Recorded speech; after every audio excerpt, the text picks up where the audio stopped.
Hello viewers, আসসালামু আলাইকুম। কেমন আছেন আপনারা? আশা করি ভালো আছেন। আমিও আপনাদের দোয়া এবং আল্লাহর রহমতে অনেক বেশি ভালো আছি। ছাদে চলে আসলাম রাতে। এই যে আমার আরেকটা ড্রাগন ফুল ফুটে গেছে, এটারও পরাগায়ন করতে হবে। এই জন্য আমি রেণু সংগ্রহ করব। এখন রেণু সংগ্রহ করার পর আমি কোষগহ্বরে দেওয়ার পর পরাগায়ন করব।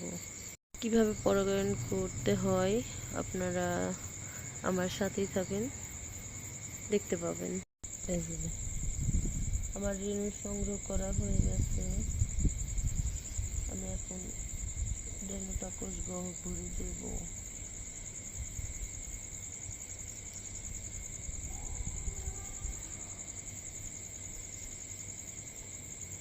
কটন বাড পাচ্ছিলাম না, এই কারণে আমি একটা খোঁচার সাহায্যে তুলো ভরিয়ে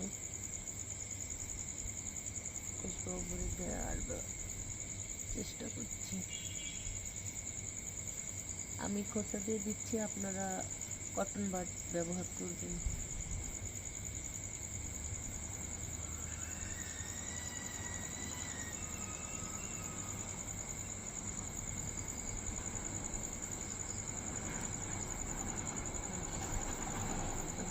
অনেক পরিষ্কার করে দাও।